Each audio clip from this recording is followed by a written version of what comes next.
Hi, friends. This is Wendy Harrop, and welcome to the Say Yes to Yourself podcast. On the Say Yes to Yourself podcast, you'll hear stories from women just like us who are adding the practice of saying yes in their daily lives in big and small ways, and as a result, are experiencing the truth that everybody wins when you say yes to yourself.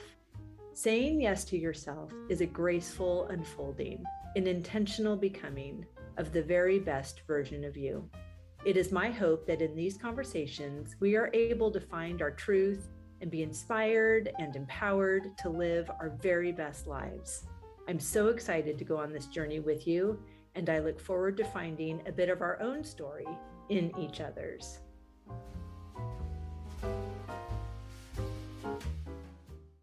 Hello, friends. Welcome back to the podcast. I'm so happy that you're here. And I have to tell you, I am very, very happy. Usually I'm delighted by my view out the window of the peony fields and this gorgeous property of the Phineas Wright House. But this week, my view is of the beautiful Caribbean. I am on a cruise, an Abraham Hicks cruise. If you've heard me talk about Abraham Hicks, this is as fabulous as you can imagine, workshop after workshop and glorious expansion that I cannot wait to share with you. It's all so dreamy and fabulous. And if you have been feeling like, I got to get myself out of town, I don't have a cruise on my agenda, but I would love to have you join me in France. I have a few spots left for our Charente-Maritime trip coming up in August. It's the 23rd through the 29th, and that's for couples and for solo travelers. We'll be in southwestern France. We'll be cooking with Jeff. We will be making jewelry with the fabulous Jessica Wolcott, who you heard on the podcast a few weeks ago. That's just such a fun, fabulous trip to really enjoy everything that that region has to offer. It's where Parisians go during the summer. So we're going to do all the fun things that they'll be doing.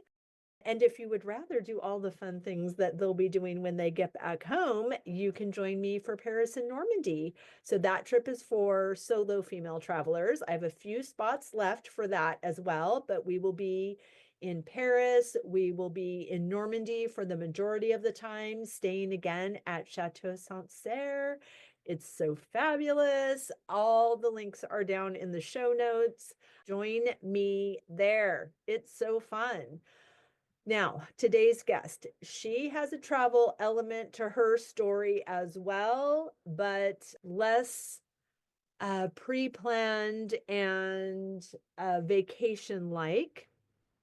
Jen Belcastro is the author of the new book, Even Strong Girls Cry: How My Solo War Against Cancer, COVID, and Political Corruption Saved My Life. Yes, it is that intense of a story. So Jen Belcastro, who was defined by her strength and resilience, faced a significant test when blindsided by cancer, COVID, and corruption. Hailed as a powerfully eye-opening and unputdownable read, her debut memoir showcases her defiance against the nonsensical. Jen draws from her journey of not just surviving, but thriving to inspire and guide others through individual coaching at evenstronggirlscry.com/book online. Currently writing a sequel, Jen remains dedicated to combating corruption, seeking justice, and uplifting others. Now, wait until you hear this amazing conversation of bravery, of courage, as she takes her young daughter and leaves the US in search of healing. This is a good one, my friends. I hope you enjoy.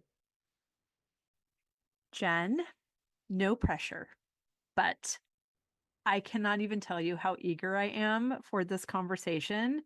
Ever since I heard about you referenced from a previous podcast guest, I have been dying to meet you, to talk to you, to hear your story, to amplify your voice. all the things. Thank you so much for being here. Oh my God, thank you for having me. That just gave me goosebumps because it was just really nice to hear.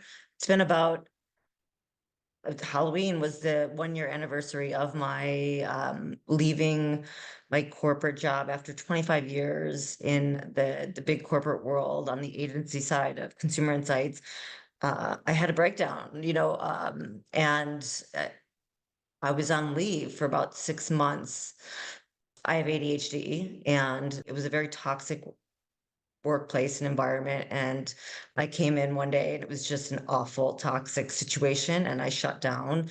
And thankfully, I am protected by the Americans with Disabilities Act, and I was able to, sort of step back and do what I've been so afraid to do, which is going out on my own. I've been doing this for 20 plus years. I've got networking, which is how I've, met you, is one of my stronger assets. But taking that plunge when I'm a single mom and I've got a daughter and really no other financial support was something that I was terrified to do. So it was Halloween when I was on leave for about 6 months and I was getting a portion of my salary, but it just felt like I needed to like go all in, right? And um, this is after cancer and COVID, and we could talk about that in a minute, but I had realized I had gotten to a place in my head where I didn't want to be again. And so on Halloween, it was just kind of a symbolic date.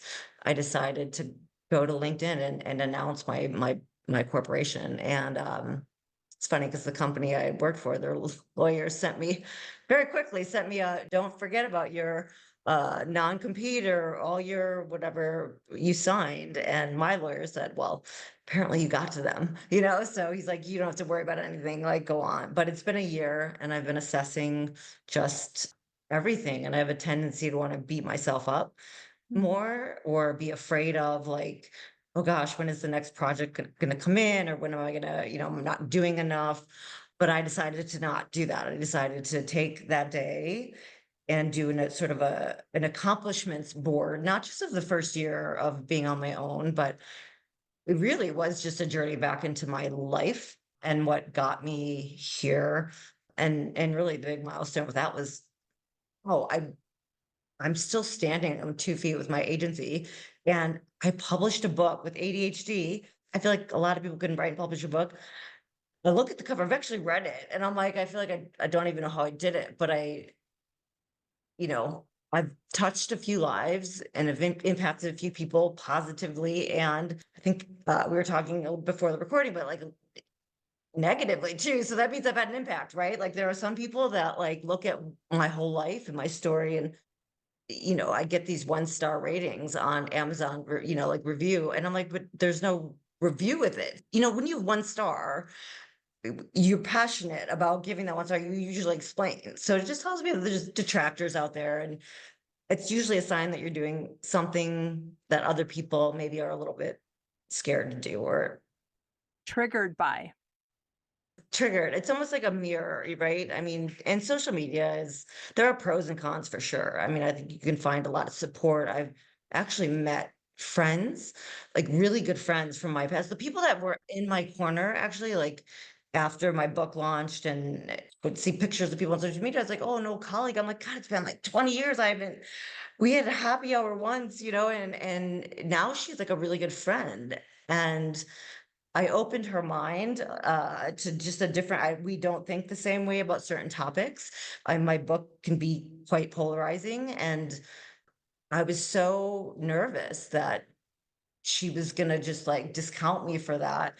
And she didn't. She's like, I've actually never, like met somebody like you, like that feels a different way. I've always, had people with similar beliefs, and we're like really good friends and our relationship is growing. So it's like, so the people that I thought would be in my corner were not necessarily the people that were. And I think that was a big learning for me. And that like saying yes to yourself sometimes can mean that you're viewed as selfish by others. Yeah, 100%. And it's so interesting because they call us selfish because we're no longer doing their selfish bidding, but because we're doing our own selfish bidding. So I need you to stop being selfish so that I can remain selfish? No. Yeah. It doesn't make sense. And self-preservation and selfishness are two totally different things. That's right. It's all motivation. It's just when you're denied cancer and you're told no. I mean, I think the premise of my book when I started writing was like, I'm not the type of person that will take no for an answer when no is not a reasonable answer. And that was a quote I think that I put in my book, and my whole story is about being diagnosed with early stage breast cancer in March of 2020, as the epicenter of COVID in New York City was Manhattan was just like hitting. And I have like dueling events. Like I I can't tell you how many tests I had, like maybe 12 mammograms, Mm. 12 sonograms, 4 biopsies, all when like the healthcare system was shutting down. It was insane. It literally, the whole book can take place in like 4 weeks. Wow. The roller coaster ride. And eventually the government just said, we will not treat you because you're not likely to die in the next 8 weeks. The chances of it spreading are slim. I'm like, it took X amount of biopsies to know that I don't have cancer in my left breast, but you seem to know the spread rate of the one in my right. Like it was so nonsensical. And I don't do well with that. So I didn't take no for an answer. And the book is really about my war and being resilient and being my own advocate. So yeah, I was being totally selfish, but I wasn't hurting anybody by doing it. I was just seeking the treatment. I ended up going to Arizona where, they didn't have similar rules, and I got treated by now what City of Hope, double mastectomy, bilateral mastectomy, reconstruction in 3 hours. I was cancer-free, fully Wow. cancer-free, meaning I never needed radiation or chemotherapy. Meaning that, like, if I'd stayed in New York and listened to their it's not likely to spread. It could have became metastatic. It's different to be in remission or to be completely cancer-free. And Right. after all I went through, I mean, it was just absolute hell.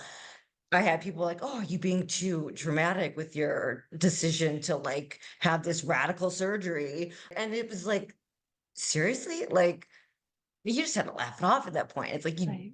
walk a minute in my shoes, not a mile. Like, just take a few steps and realize like how hard it is to say yes to yourself when the whole world, it feels like, is saying no. And then you get, kind of the haters on top of that say, God, she's so selfish.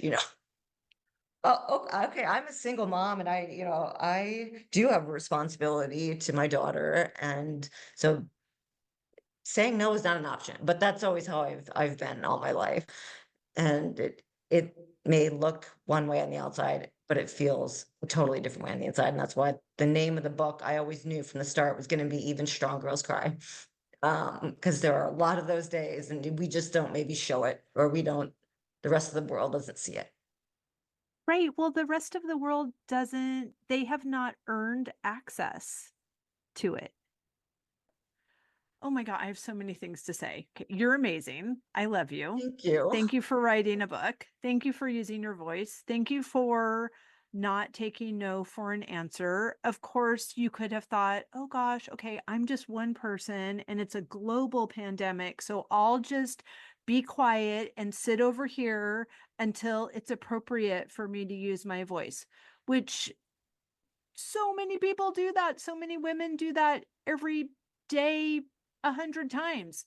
So I love that you didn't, and you're allowed, and you are eligible to take up as much space as you desire, to be as loud as you like. And anyone that doesn't like it can roll up their windows or put their headphones in or do whatever.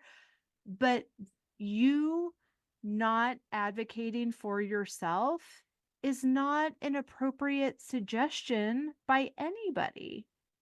Exactly. And like because it wasn't like I was actually taking a hospital bed from somebody else. That's the thing. Like, Right. It wasn't a ventilator. It wasn't, yeah. yeah, I mean, I have suffered a life that, because I'm very empathetic, I've tended to attract narcissistic people in my life, whether they're girlfriends or significant others, like ex-husband type of people. And Mhm. at the end of my book, there's a chapter called #Save My Daughter. And it's really like I'm not at all like the selfish person that people want to believe in this book and it's or in my story, because again, this was a cancer center at NYU and there were no patients. They were empty. My surgery needed, to be 2 hours. Like it made no sense. And I don't do Right. well, whether it's my Aquarian self or my ADHD mind, or just when something doesn't make sense. I have a strong justice sort of sensitivity. Yeah. But yeah, I mean, you have to be selfish. My daughter even said, especially if you're, you've got children, because or people that love you and sort of rely on your relationship and care.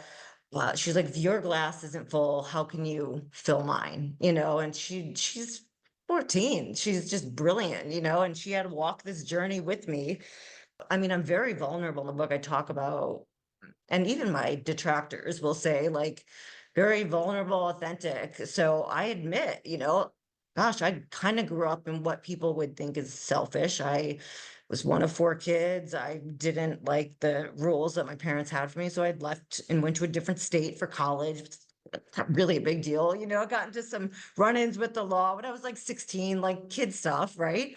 Yep. And I don't think I ever realized the implications it had of maybe my younger brothers or whatever. And so yes, I think that it's something I've been labeled all my life, but it doesn't it hurts a little bit because I'm actually a very empathetic and caring person, to the point where it's ended up putting me in a position where I get taken advantage of. And I'm trying to still distill that, right? Like find the balance of like, I know I have to start being there for myself, right? But now Right. I've like become sort of sensitive to who I'm going to allow into my life and my world. Oh, please be sensitive to who you allow in, because I think isolation, it can happen in a room full of people if we're not Yes. showing up for ourselves, if we're self-abandoning, but also isolation because of you taking your entire life on the road, which I want to talk about that also with your daughter, that in isolation, in any space that lacks supportive community, and I mean supportive, not I'm just going to agree with you about how messed up these people are over here. That's actually not supportive. I mean, encouraging, building you up, spurring you on, inspiring you to be your highest and best so that you have opportunities. So we collectively have opportunities to focus on the things we want and not give energy to the things that we don't. But if we continue to beat the drum of those things, or we're, blogging about it, or we're in conversations with people that were also experienced injustice and like we can all be, I mean, this week, we could all be pissed. We could. And Yeah. there's a space for righteous anger. There's a space for anger is where justice is born. We can find something. How can I spin this into something that is productive, that elevates me as a person, that helps me model the woman that I desire to be for my daughter so that she can grow into the woman that she's meant to be? All of these things in the midst of turmoil, injustice, opportunities to right a wrong, we can still be operating from a place of healing and love and expansion and growth, because that's what fuels us to keep doing the good work that's required, that's ahead. And Exactly. it's not selfish. It's not selfish. Like you said, it's self-preservation. And I think even our word choice is really important. Of course, I don't think you're selfish. I decided before we even had this conversation that you're one of the most amazing, badass humans I've ever met. So you don't have to tell me that you're not selfish. And I think it's really important to not float our energy to any 1-star reviews, especially, not even words. Come on. Like, it's like those people, they do it to recipes. They're like, I give this recipe 1 star. I haven't even made it, but it doesn't sound good. It's like, what? Oh, I mean, just with no words at all. That's just not human nature It's that means they mean. don't like you as a person. I always just think social media is kind of like a mirror that, and I'm not everything. I'm not one of those people that I post things that are, oh gosh, everything's glory. I post about when I'm crying. I've actually posted like when I got like this independent book review and I was terrified. I was like, and I posted that raw emotion and I think my uncle who's always inspired me to write. Was like, I was so nervous, like watching for you because I'm pretty authentic. I mean, I'm an open book. I don't, Yeah. but then I thought, well, God, it looks like I've traveled the world. Like I'm doing all these things, but kind of fleeing from a situation to end up in Belize and like driving a golf cart. My life looks one way, on the outside to people that maybe have never really got out of their comfort zone or maybe take one vacation a year, but it's not that.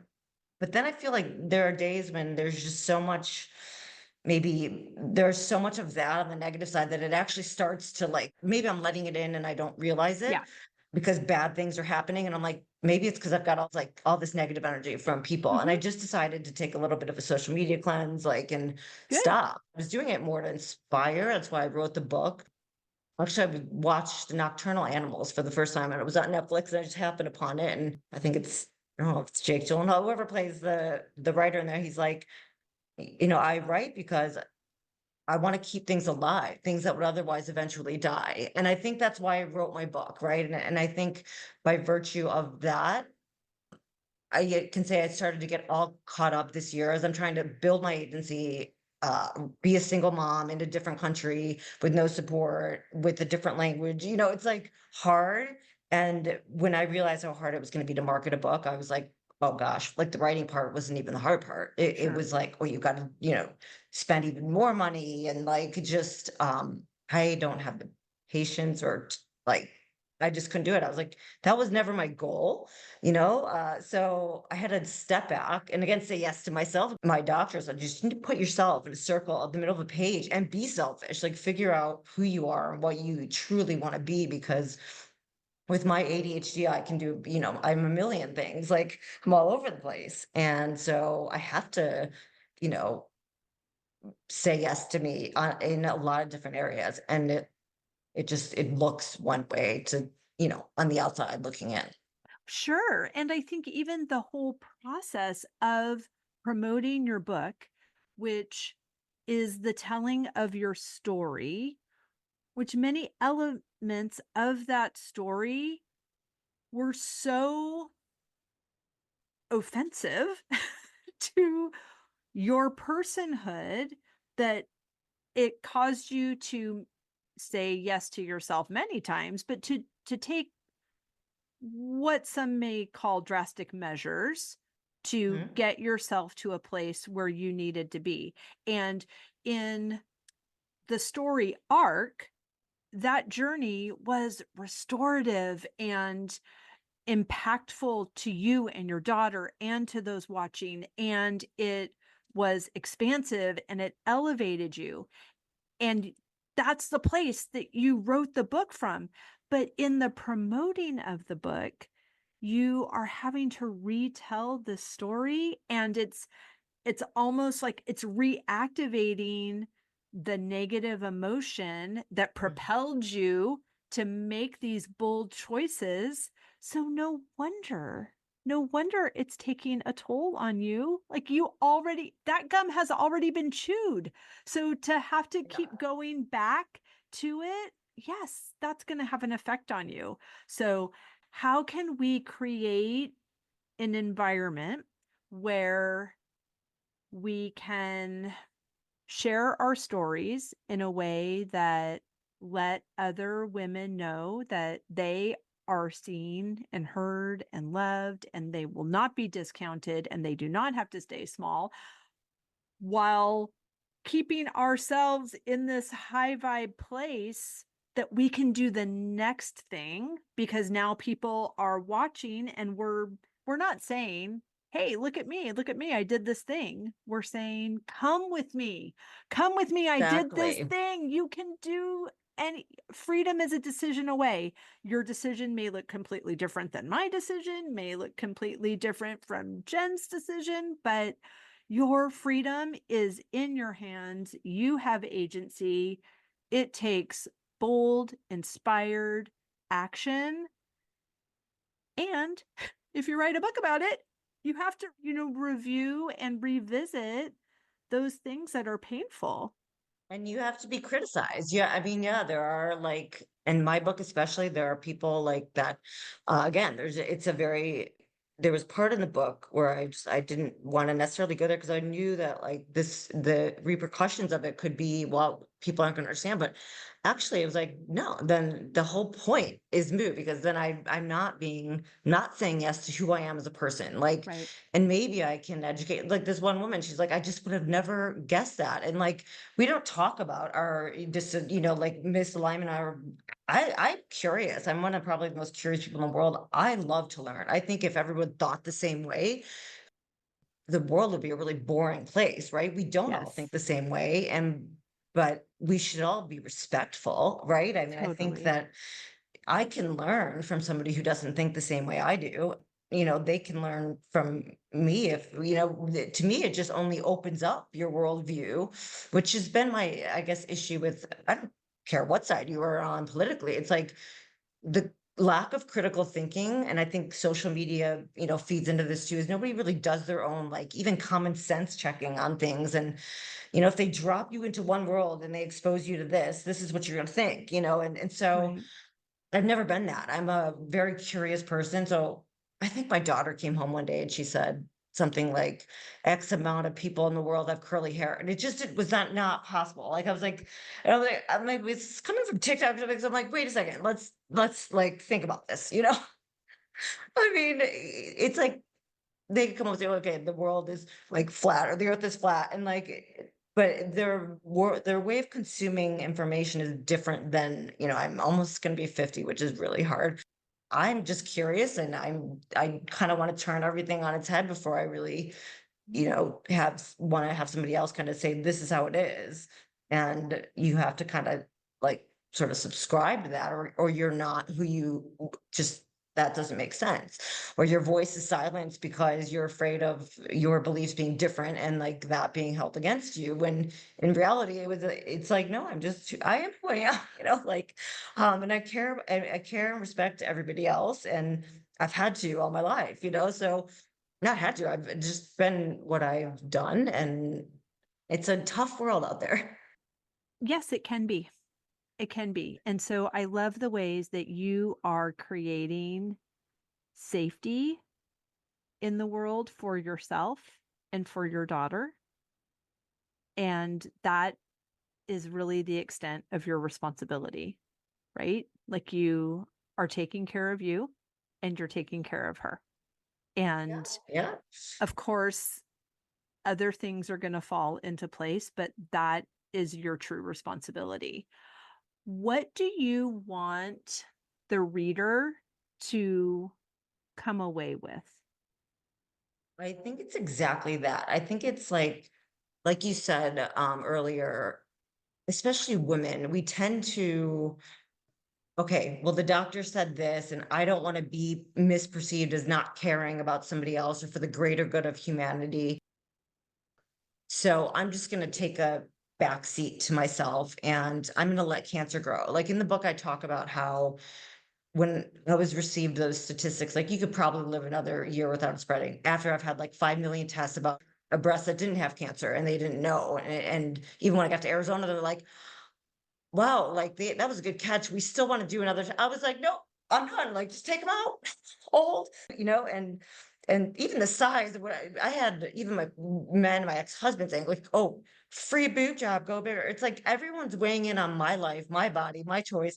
And it was just so frustrating. So I guess the biggest takeaway is that you own your story, right? Everybody's got their own story. And it's really not to be like maybe my sharing my survival story is what I want to call it can help somebody the pain I went through can be somebody else's guide. You can do it too. Like Right. it was adversity after adversity. And I'm talking huge. I'm going up against governments like state and federal, and I'm going up against like, how do you win? And I write that in the book. It's like, you just want to curl up in a ball and say, I give up.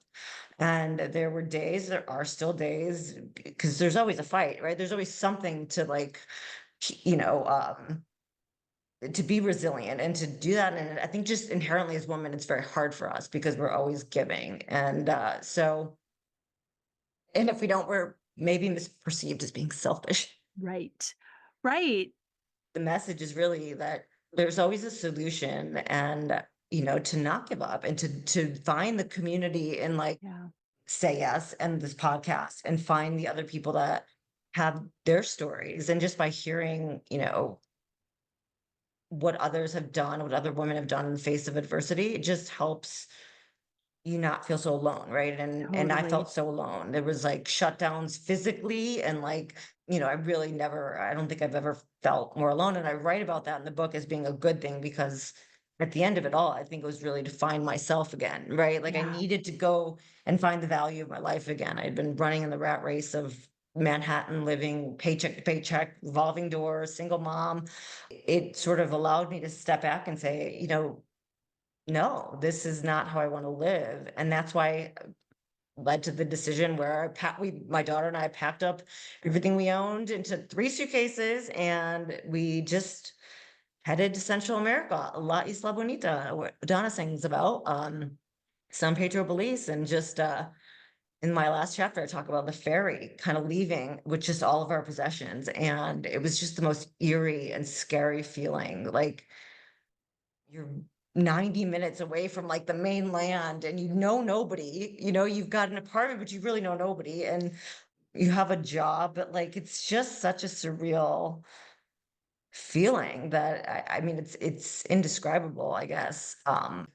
If I let fear hold me back, or if I let like what I think society might think of me, well, it's not like what I think, like God, they told me. I mean, my brother basically, you know, disowned me. He sent me with like a 6-page letter, and like how I was, just I came in and into back to Arizona because that's where I got treated, and that's where my family lives. And I was like a tornado, and I just wrecked the family and like left. So again, it was like that selfish thing. And I had to kind of go back. And in writing the book, I sort of like, wait, now I can see why he may have thought this about me well before this incident, right? Like it was way before that. And so it goes a lot deeper. And the book is really about, it's like this thing that's cancer and COVID and politics, but it actually was a journey to find the way back to me. And I Right. needed to do that and live a life of prioritizing experiences over kind of possessions, right? Mm. Anytime have too many possessions that I can't fit into 3 suitcases, I start to feel weighed down, and it's just but everybody wants something different, right? Right. So, but people, you can be judged for that. I'm very often judged for, not maybe judged by how could you move your daughter around this much, or this, like everything. It's like, again, that pro and con of sharing your story can be, can attract people that are inspired by you, or can attract sort of people that have a negative judgment about you. Sure. So what are the inspiring, who's celebrating you besides me?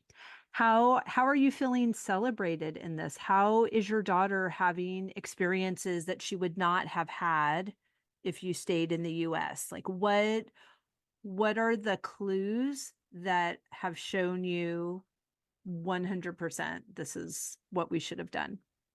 Oh, I mean, I think it's watching her experience the world. Like, I've always been interested in traveling. I grew up in the suburbs of Chicago. Uh, and I remember going into the city, and it's where I kind of saw diversity for the first time. I'm like half Asian, so and I went to an all white like school pretty much. I could probably name it was a big school. I could probably name those of us that were like a minority. And so like I just remember like being in a city and just so curious about everything. And then after I went to college as far away as I could from my parents and family. I wanted to just be on my own. And then I traveled Europe and I was like, I'm a city girl. I've got to go, like live in the city. And I get bored. I'm kind of a wanderer a bit.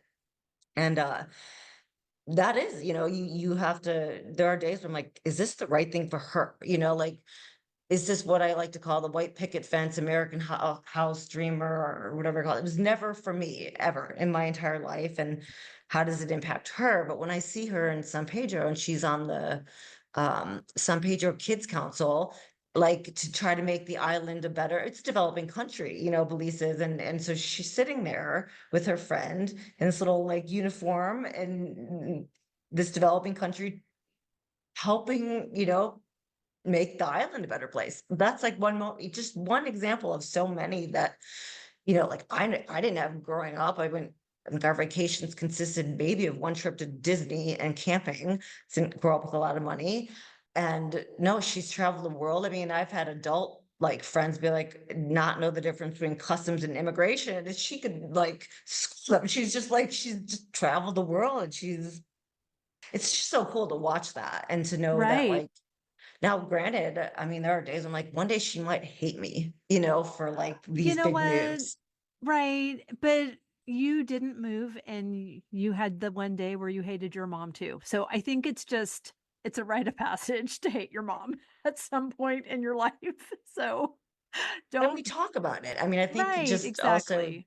because we're so close and we are so close. Like we have just a whole other podcast topic could be narcissistic, surviving narcissism and like getting over that. And Right. that's still something I deal with a lot. It's just all so much, right? So to deal with like me trying to navigate my own world, my only focus. I think that my next book, because I'm in the process of a Good. sequel, I just don't, there's a couple directions I can go, but it's really going to be around that hashtag save my daughter, because that is why I make every single decision I make, Right. and Mhm. the days that I beat myself up, it's, I can't be selfish. If I'm selfish, I'm just gonna go, like there's no room for me to be selfish, but I can't say yes to myself. It's different. There totally is a difference, and it's a practice, and it's not one size fits all. And it's when you are a single mom raising a young daughter in a foreign country, it's no joke. You are full speed ahead all the time. And I would love to encourage you to focus on who's celebrating you and focus on the yeses and the wins for her as well. And I know in all of this giving that you're doing as a caregiver, as an author, as an entrepreneur, it it gets scary to think, well, I can't pause. I can't receive because, well, that takes too long. And who's going to do it anyway? And who's going to do my stuff if I'm receiving instead of giving and all of these things? So, how are you finding pockets to be fed, to receive goodness from other people? Yeah, that's a great question. I mean, it's really hard for me like to receive. Like it's just all my life. Like I have a hard time asking for help. I feel guilty when somebody's helping me. Like I think I touched on that in my book too. Like I just when I was like, no, just I can come across. Somebody said I have a resting bitch face. I'm a very like and while I want to expand my horizon of like a friend or my circle of friends, and I've been able to, I've found the few people that have been rising stars in my world, like, or stars in my world when other people kind of going through their own challenges. Again, the people that I sort of knew my whole life or that I had thought were my best friends, those were the people that ended up, sort of really on a bad day, I'll look at some of the quotes, like, or I'll think about some of the relationships I have, and I'm like, it's not at all not the right people, it's all the right people, but like, so I'm learning how to find those people. And I am learning every day to say yes to receiving. Right. There are some days I'm like, God, there's who am I going to receive from? Because I've now like because of COVID and moving and just trying to balance the writing of the book and all that. It's like, oh geez, it's so easy to get to not take the time to like go out and network or do more, like publicly, like just get out. Right. But even that's also a form of giving. Like, how are you taking care of yourself? Are you walking every day? Are you, of course, you're eating healthy food and making those choices? Are you meditating? Are you journaling? Like, how are you filling your cup so that it overflows and then you give from your saucer? How are you doing that? I mean, I'm a huge journaler, Good. and I think it just really helped me write my books, like Yeah. just getting it out of my head. Again, the ADHD, plus as I get older, some of my friends like will ask me why I talk about my ADHD so much publicly. And I do recognize that it Who was highly cares? judged at the last job where I had the breakdown, because I couldn't get my medication in the US, and like it's in other countries, it's different. And she's very organized. She was very organized, and that was her skill set. And like every time I'd mention it, you would just see her face fall. Like, Mhm. and I don't care. It is like it's my second thing is like to make people aware that, especially in women, it's a very like we're not diagnosed when we're younger because there's so many misperceptions, right? Yeah. And there's this bandwagon that there's this perception that you're just joining that bandwagon and excuse for why, this or that. And that's what I think that's why I talk about it so much, is because it's really hard, like to to do everything I have to do and be there for myself with a brain that sometimes shut down when it's like overwhelmed. Right. I heard a definition of it, of what it's like for someone with ADHD. I do not have that condition, that experience. Mhm. I don't have that experience. Like, I don't want to be disrespectful of No, it, I don't know. but they said, imagine that you are on a Zoom call with the president of your company, and there's a tea kettle on the stove and it's whistling, and you have a toddler pulling at your leg just saying mom, mom, mom, mom, mom, mom, mom, mom.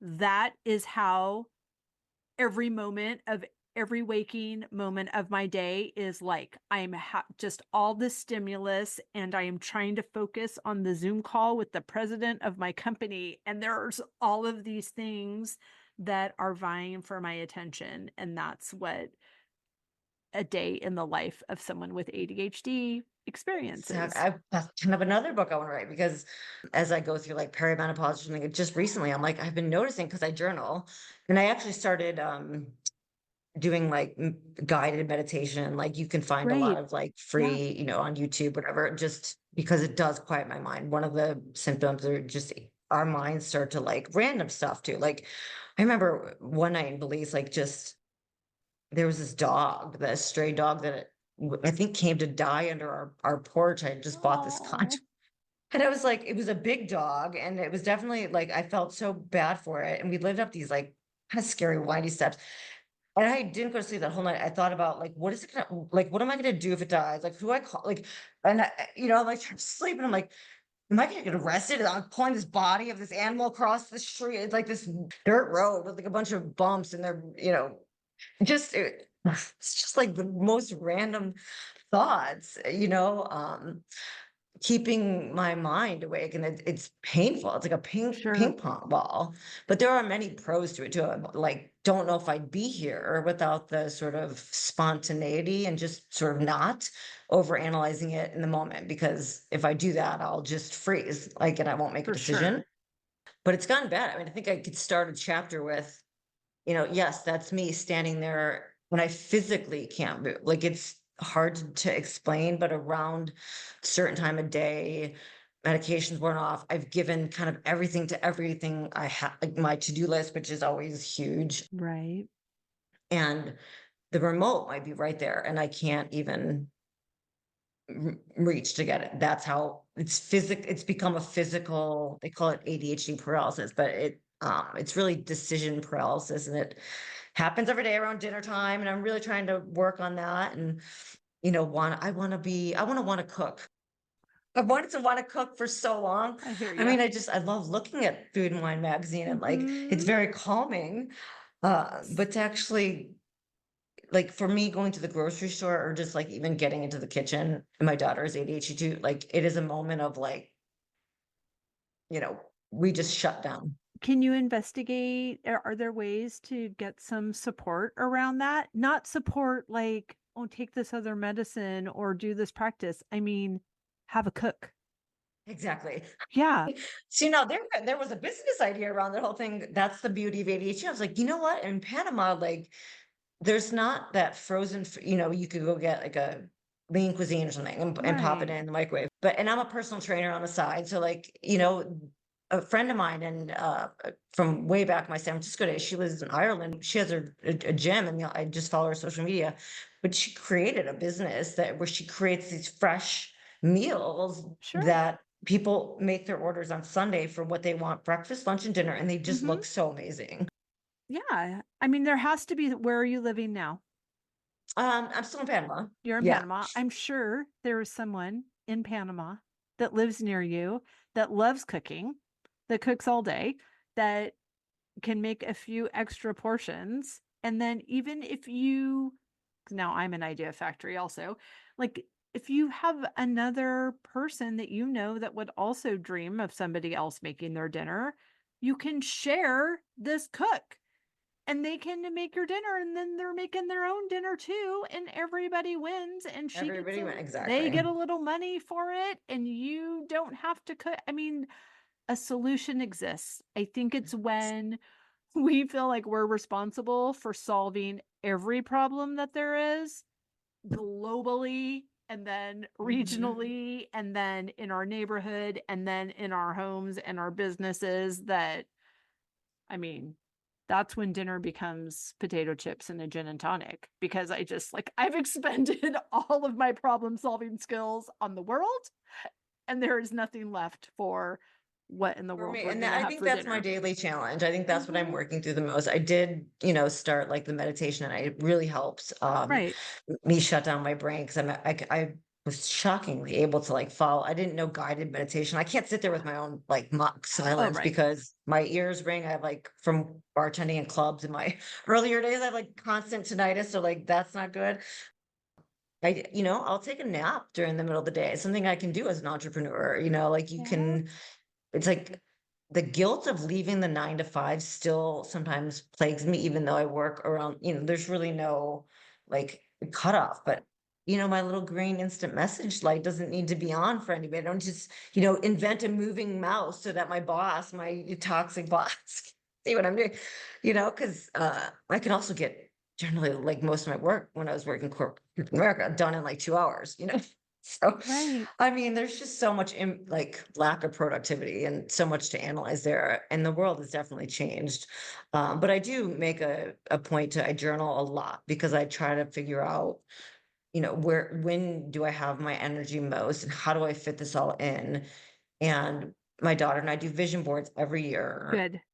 for the year ahead. And every time we look back on it, it's actually like, wow, like hit 2 countries every year, like get rid of some of the debt we have, like just wow, like publish my book and start an agency. It was this year's in November. I can do Amazing. an accomplishments board Right. when my mind wants to tend towards like looking at my, financials or like analyzing a call about a potential client that might not be one, like instead of doing that, I sit down and I like today, for example, I just was feeling like, oh, this project might not win. So I just sat down, I took my journal, I wrote like I'm grateful for the jeans I'm wearing. I bought these really Totally. cool jeans that I like. It was just something so dumb, but that I'm grateful for. And I know that like the more I write just all the little things I'm grateful for, it tends to somehow like get my mind out of that negative, cycle. That's exactly what it's doing. And it's not dumb. It's actually brilliant because you don't have any resistance or any backstory about the genes. So you can really flow pure positive thoughts and that genuine gratitude. It's not even gratitude, it's more appreciation for this thing and for the sunset. Yes. And oh my gosh, because I never have to say, remember that day when the sun didn't go down? No, I never have to say that. I'm so grateful for the sunset. And oh my gosh, these trees, they don't require anything of me and they just provide so much delight. And those are the things that we can get on. I don't know if you follow or listen to Abraham Hicks, but they talk about a rampage of appreciation where you're just flooding appreciation for these things that you don't have a story about already. So you're not trying to, oh gosh, I'm looking at my bank account. All right, that doesn't look good. Well, oh, I'm so thankful for this job I hate that at least gives me a little bit of money to put. I mean, that's not No. gratitude.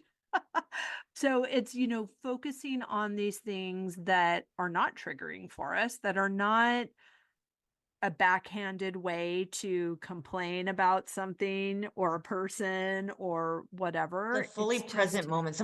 I think somebody on part of a group called yes. Woman Empowering Woman, and it's like there was a woman telling her story, and somebody said something about glimmers. So it's exactly what you said, and I was like, "What's a glimmer?" She did, Yeah, and it's that. It's like taking a moment to look at your dog or cat or something when they're like, their paws are kind of, or they're dreaming, right. and it's just that 1 second that your mind is not in the past Yeah. and it's not in the future. You're fully appreciating a tiny thing like the jeans that I'm wearing.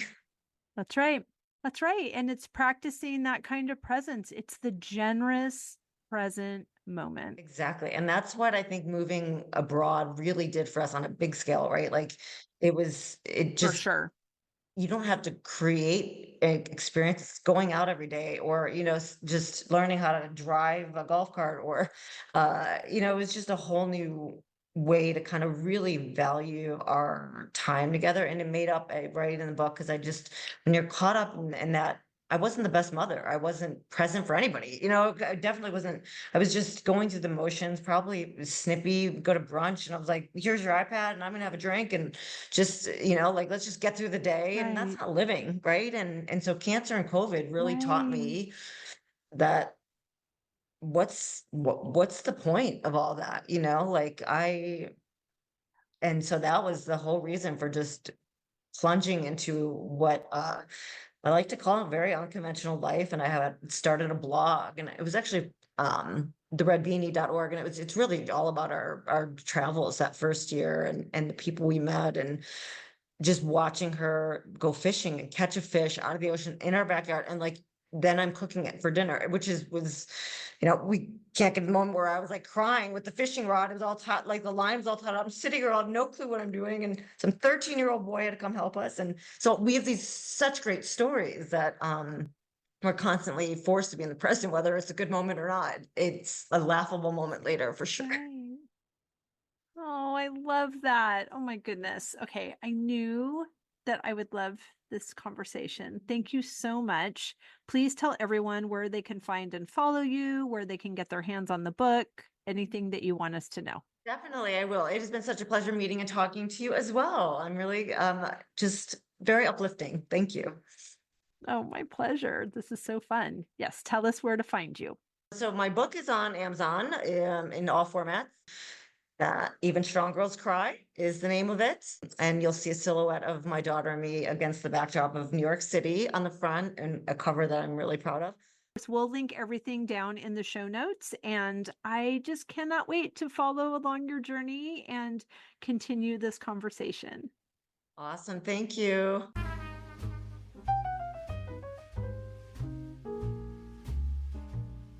I hope you enjoyed that conversation as much as I did. As always, any links or notes mentioned can be found at phineaswrighthouse.com in the podcast section of our site or in the show notes below. And if you haven't connected with me personally, come find me on Instagram at Phineas Wright House and let me know you listened to this episode. I'd love to get to know you. Thank you for sharing this time with me. I know your days are full, and I'm really grateful that you chose to spend some of your precious time right here. Be sure to subscribe to the podcast so you don't miss any of these delightful conversations. I'll see you next week.